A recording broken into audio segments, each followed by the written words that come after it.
కన్నెపల్లి మండల్ నరసింగరావు గారు నిన్న ఏదో వాళ్ళ కార్యకర్తల మీటింగ్లో నన్ను ఉద్దేశించి బిడ్డ చిన్న అని చెప్పేసి పలుమార్లు బిడ్డ బిడ్డ అని చెప్పి మాట్లాడడం జరిగింది. బిడ్డ అనే ముందు నువ్వు ఆలోచన చేసుకోవాలి. మా తాత దుర్గం బక్కకు గిట్లా మీరు పుట్టినరా ఒకసారి నువ్వు గుర్తు చేసుకో. అట్లయితేనే నన్ను బిడ్డ అనాలా. కానీ నువ్వు దురహంకారంతో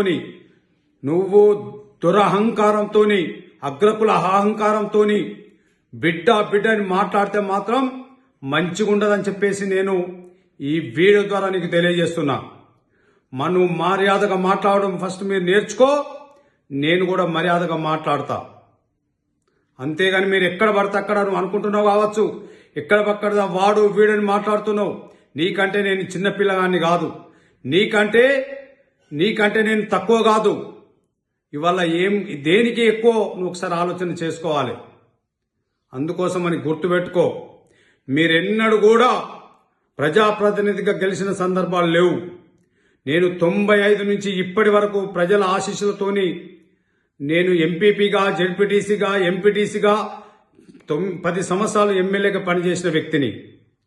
నన్ను పట్టుకొని వాడు వీడని మాట్లాడడం, పిక్కంత లేడని మాట్లాడితే మాకు కూడా నోరు ఉంటుంది. నువ్వు అన్నావు కదా, నువ్వు మాట్లాడితే మేము కూడా మాట్లాడతామని.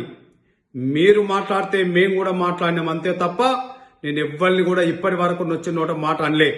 బెల్లంపల్లి నియోజకవర్గంలో 7 మండలాలు ఉన్నాయి, మున్సిపాలిటీ ఉన్నది. కాంగ్రెస్ నాయకులు అన్ని మండలాలలో ఉన్నారు, అందరూ పని చేసుకుంటున్నారు. మేము ఎవరిని కూడా వచ్చిన ఎవరి పని వాళ్ళు చేసుకొని ఇస్తున్నాం. ప్రజలకు ఇచ్చిన హామీలను మీరు నెరవేర్చాలని చెప్పేసి మాత్రమే మేము ప్రజలను చైతన్యవంతం చేయడానికి ప్రయత్నం చేస్తున్నాం. మీరు ప్రజలకు ఇచ్చిన హామీలు తప్పకుండా మీరు నెరవేర్చాల్సిన బాధ్యత మీ ముఖ్యమంత్రి గారిది, మీ ఎమ్మెల్యే గారిది. అంతే తప్ప వేరే కాదు. ఇప్పటికైనా నువ్వు మాట్లాడిన రీతిలో, నువ్వు మాట్లాడిన పద్ధతిలో తప్పకుండా నీ కళ్ళు నెత్తికెక్కిన కళ్ళు దిగినట్టు కనబడ్డాయి. ఇవాళ నువ్వు 10 గెలిచినా 12 గెలిచినా అని చెప్పి మాట్లాడుతున్నావు. ఏ విధంగా గెలిచినవో, ఏ విధంగా ఎంత మోకాళ్ల మీద నంబాడినవో, ఎన్ని డబ్బులు వంచినవో, ఎంత మద్యం వంచినవో, పోలీసులని అధికారం అడ్డం పెట్టుకొని పోలీసులను ఏ విధంగా వాడినవో, నీ సొంత ఊర్లో పోలీసులు లాస్ట్ టైంకు రాకపోతే చిత్తు ఓడిపోయే పరిస్థితులు నీ పక్కన ఉన్నటువంటి జడ్జర్ వెళ్ళి రెబ్బెన ఇవన్నీ కూడా గెలిచినాం. ఇంతేకాదు, మేము ఓడిపోయినంత మాత్రాన ప్రజలు మా వైపు లేరు, మీ వైపు ఉన్నారు అనుకోవడం మీ అవివేకం.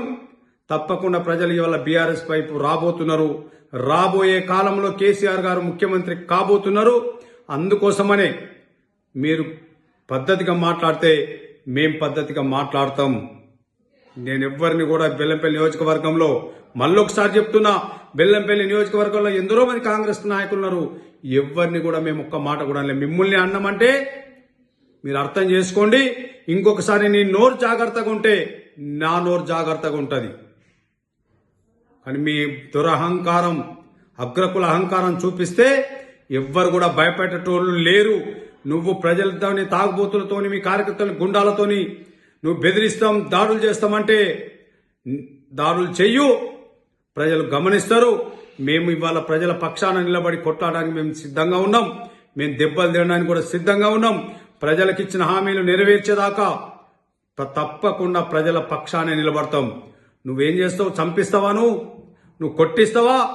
అది కూడా నేను చూస్తా అని చెప్పేసి ఈ సందర్భంగా నేను మనవి చేస్తూ, నువ్వు పద్ధతి మార్చుకో, నీ మాట మార్చుకో, నీ అహంకారం మార్చుకో. నువ్వు అన్నావు కదా, ప్రజలే దేవుళ్ళు, మీకు ప్రజలే దేవుళ్ళు, మాకు ప్రజలే దేవుళ్ళు. మనం అందరం కూడా ప్రజల కోసం పనిచేస్తున్నాం. కానీ నోరు జారకుండా, ఎదుటి వాళ్ళని మాట అనకుండా నువ్వు పని చేసుకో. ప్రజలు అంతిమంగా ఎవరికి పట్టం కట్టాలో, ఎవరికి గెలిపాలో ప్రజలే గెలిపిస్తారు. కాబట్టి మర్యాదగా మాట్లాడు, నేర్చుకో ఇప్పటికైనా అని చెప్పేసి ఈ సందర్భంగా నేను మనవి చేస్తున్నా.